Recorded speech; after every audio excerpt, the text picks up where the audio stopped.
Hello साथीहरु, यहाँहरुलाई आजको यस भिडियोमा स्वागत गर्न चाहन्छु। यो कुर्ता कटिङ र सिलाइको भिडियो रहेको छ। यो भिडियोलाई सुरुदेखि लिएर अन्तिमसम्म स्किप नगरी हेर्नुभयो भने अवश्य पनि केही नयाँ कुराहरु यसबाट सिक्नुहुनेछ। साथीहरु, यदि हजुरहरु मेरो च्यानलमा नयाँ हुनुहुन्छ भने सब्स्क्राइब गर्नुहोला, युजफुल भिडियो आफ्नो साथीहरुलाई शेयर गर्नुहोला। भिडियोलाई सुरु गर्नुभन्दा पहिला एक लाइक गर्नुहोला। ल त साथीहरु, आजको यो भिडियोलाई ढिलो नगरी सुरु गरौँ।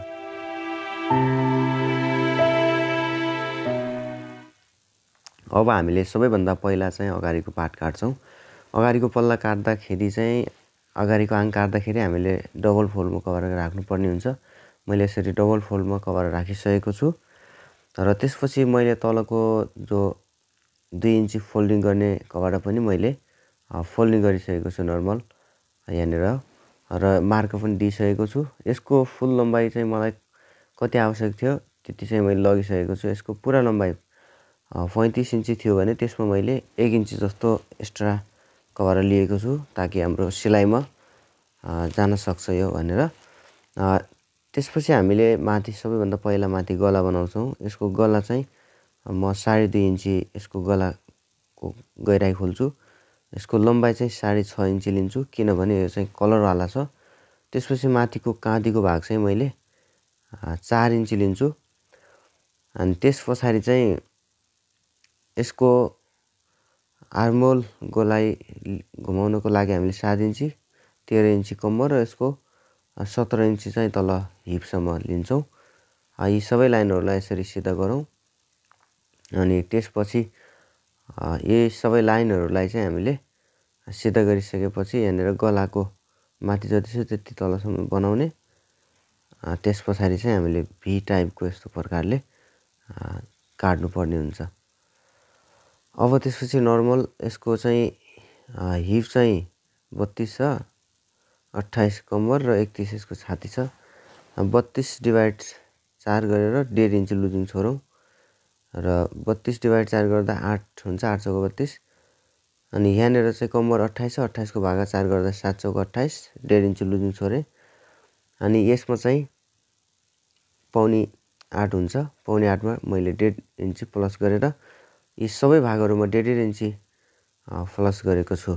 यसरी चाहिँ हजुरहरुले पनि प्लस गर्न सक्नुहुन्छ र यस्तो प्रकारले हामीले शेप दिनुपर्ने हुन्छ।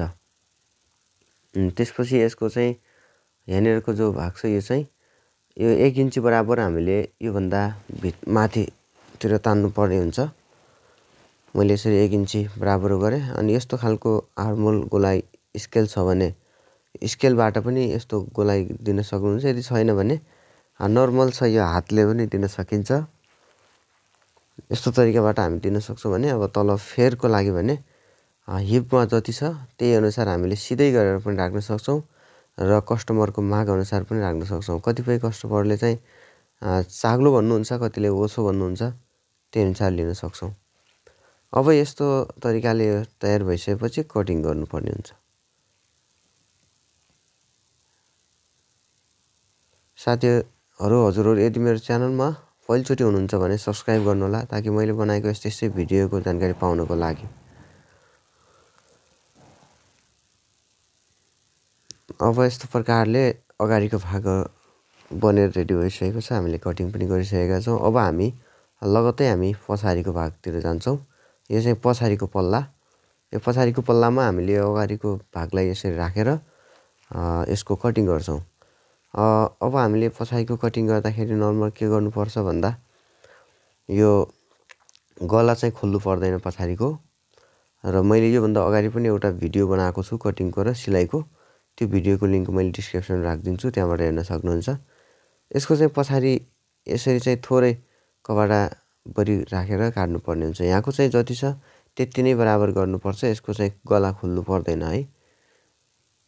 यसरी चाहिँ मैले कटिङ गर्दिन्छु यसलाई। अब यसरी यसको कटिङ गरिसकेपछि जति पनि चुट्का लाउनु पर्ने ठाउँ छ लगाइदिउँ। त्यसपछि चाहिँ अब हामीले यदि गला खोल्नु पर्छ भने हामीले कसरी खोल्ने भन्दाखेरि यसरी खोल्न सक्छौं। कति इन्ची गहिराई गोला हो, ठुलो हो भने यसरी, सानो हो भने यसरी माथिबाट हामीले खोल्न सक्छौं।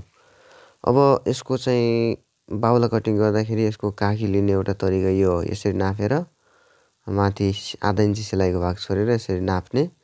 यहाँ कति आउँछ त्यसैको आधा गरेर राखेर त्यसमा 1.5 इन्ची प्लस गरेर पनि हामी लिन सक्छौँ।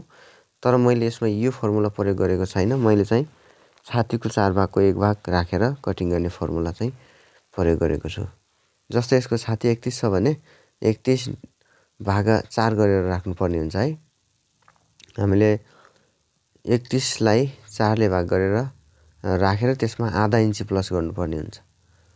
मैले 31 लाई भागा 4 गरेर आधा इन्ची प्लस गरेर राखेको छु। अब यसरी यो राखिसकेपछि यसको फुल लम्बाइ भनेको अब 19 इन्ची थियो। त्यसमा चाहिँ मैले 1.5 इन्ची बराबर यसमा चाहिँ प्लस गर्छु। यस्तो तरिकाले अब हामीले तयार पारिसकेपछि अब यहाँको चौडाइ भाग चाहिँ त्यही छातीको 4 भागको 1 भाग गरेर आधा इन्ची प्लस गर्ने र यसमा 2.5 इन्ची बराबर भित्र लिनुपर्छ। त्यसपछि नर्मल हातले यसरी सेप दिने। बाँकी तल्लो सेप गर्नुपर्ने हुन्छ। मोरीको चाहिँ भागा 2 गरेर राख्ने। जस्तै 7 इन्ची छ त्यसमा भागा 2 गरेर 3.5 त्यसमा 1.5 इन्ची प्लस गरेर राखेको छु। त्यसपछि वाला स्केलले यसरी चाहिँ सेप गर्ने र बाँकी चाहिँ हामी नर्मल कटिङ गर्नुपर्ने हुन्छ। अरू केही पनि गर्नु पर्दैन।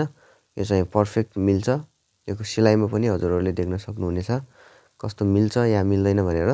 सबै कुरा लास्टसम्म हेर्नु होला अनि मात्र हजुरहरूले केही कुरा नयाँ चाहिँ सिक्नुहुनेछ। यदि भिडियोमा चाहिँ पहिलोचोटि हुनुहुन्छ भने सब्स्क्राइब गर्नु होला च्यानललाई र भिडियोलाई एक लाइक गर्नु होला। धेरै माझ यो भिडियोलाई सेयर गर्नु होला। अब यो चाहिँ हाम्रो अगाडिको र पछाडिको पार्ट हो र यो हाम्रो बाहुलाहरू भए। अब हामी सिलाइतिर जान्छौँ लगतै। यो बाहुला र यो अगाडि पछाडिको आङ हो। अब हामीले सबैभन्दा पहिला गला बनाउनु पर्ने हुन्छ। अब गला बनाउँदाखेरि कसरी बनाउने त्यो कुरा म देखाउँछु। यसरी अब हामीले सादा कभार लग्ने। त्यो सादा कभारमा नर्मल यसलाई चाहिँ राखेर सिलाइ गर्नुपर्ने हुन्छ है। यसरी यसलाई राखेर बुट बाई बुट सिलाइ यसरी चाहिँ गर्नुपर्ने हुन्छ।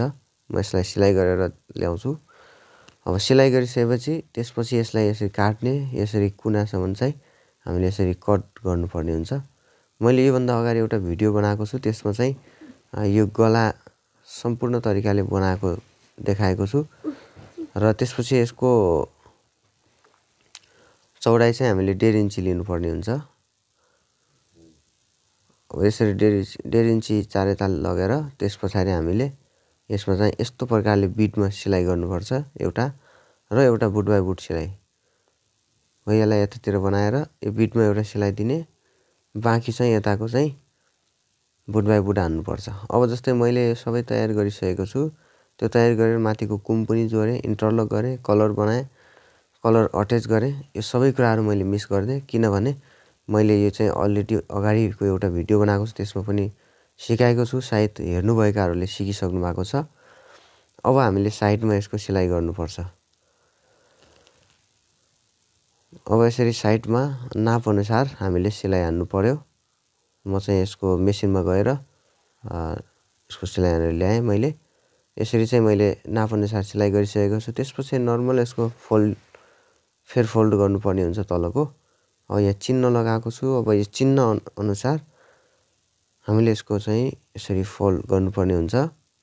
यसमा चाहिँ मैले मेसिनले तुरपाई गरेर देखाउँछु। यस्तो प्रकारले राख्ने। अरू यसमा चाहिँ हामीले थोरै बिटबिटा सिलाइ हान्नुपर्छ। यसमा सिलाइ थोरै चेप्नुपर्छ, धेरै चेप्नु हुँदैन। यसरी चाहिँ हामीले यसको चाहिँ सिलाइ गर्नुपर्छ। अब जस्तै यहाँ देख्न सक्नुहुन्छ। यहाँ मैले सिलाइ थोरै चेपेको छु। अब यता बाहिर साइड देख्न सक्नुहुन्छ। यो तुरपाई गरेको कस्तो भएको छ। अनि यदि हजुरहरूलाई यो तुरपाई गर्न आउँदैन भने कमेन्ट गर्न सक्नुहुन्छ। म यसको छुट्टै भिडियो बनाउँछु राम्रो तरिकाले सिकाएर। यो तरिकाले हामीले अर्को साइडको फेर पनि बनाउँछौँ। र अब हामीले यसको साइडको फेरहरू फोल्डिङ गर्नुपर्छ। यसरी साइडको फेरहरू फोल्डिङ गरेर यसको किनार सिलाइ हान्नुपर्ने हुन्छ, सिलाइ गर्नुपर्ने हुन्छ। जस्तै म यो गर्छु र यसमा चाहिँ सिलाइ गरेर देखाउँछु। यदि हजुरहरू चाहिँ मेरो च्यानलमा पहिलोचोटि हुनुहुन्छ भने सब्स्क्राइब गर्नु होला यस्तै यस्तै सिलाइ कटाइ सम्बन्धीको भिडियो मिस नगर्नको लागि। अनि यदि कोही तपाईँको आसपासको मानिसहरू सिक्दै हुनुहुन्छ भने उहाँहरूलाई चाहिँ यो भिडियो सेयर गरिदिनु होला ताकि उहाँहरूले सिक्न सक्नुभएको होस्। अनि यो च्यानललाई सब्स्क्राइब गर्नुभयो भने मैले बनाएको नयाँ भिडियोको नोटिफिकेसन तपाईँले पाउनुहुनेछ। अनि यो भिडियोलाई एक लाइक पनि गर्नु होला किनभने मैले भिडियो बनाउँदा मेहनत गरेको छु र यसलाई चाहिँ एक लाइक गरिदिनु होला। यस्तो प्रकारले हामीले यसको डबल सिलाइ गर्छौं। मैले यो एक साइडको फेर मात्र बनाएको छु। अब यो तरिकाले तपाईले बनाउन सक्नुहुनेछ अर्को साइडको पनि, किनभने भिडियो धेरै लामो हुने भएको हुनाले मैले एक साइडको मात्रै बनाएको छु। अब यो तरिकाले चाहिँ अर्को साइडको बनाउन सक्नुहुन्छ। मैले यो साइडको सबै बनाएँ, तर अब यसरी चाहिँ सबै कुराहरू मैले तयार पारिसकेको छु। अब यसको चाहिँ अब माथिको यो कप बनाउँदाखेरि ध्यान दिनुपर्ने हुन्छ। यहाँनिर नखुम्चाएर राम्रोसँग बनाउनु पर्ने हुन्छ। अब हामी लगत्तै यसको बाहुलातिर जान्छौँ। अब बाहुला बनाउँछौँ। यसको यो बाहुला हो, बाहुला कसरी बनाउने सबै कुरा सिकाउँछु। मैले बाहुलाको यो माथिको तुरपाई गर्ने भाग चाहिँ जसरी फेर गरिएको थिएँ त्यसरी यो गर्नुपर्छ। त्यसपछाडि यहाँ मोरीको भाग 2 गरेर राख्ने, त्यसपछि सिलाइ हान्ने सिधा। सिलाइ हानेर तलको जुन मैले एउटा बाहुला कटिङ गर्ने अर्को छुट्टै तरिका पनि छ, त्यो तरिकाबाट चाहिँ चिन्ह लगाएको हुन्छ। यदि यो तरिकाले बाहुला सिलाउने हो भने यसको चाहिँ चिन्ह हुँदैन। यसलाई यसरी चाहिँ फोल्ड गर्ने, त्यसमा चाहिँ यसलाई राखेर यसरी चाहिँ यसरी बराबर राख्ने पहिला, त्यसपछि यसलाई यता फोल्ड गर्ने, यसलाई चाहिँ यतातिर फोल्ड गरेर यसमा नर्मल सिलाइ गर्न सक्नुहुन्छ।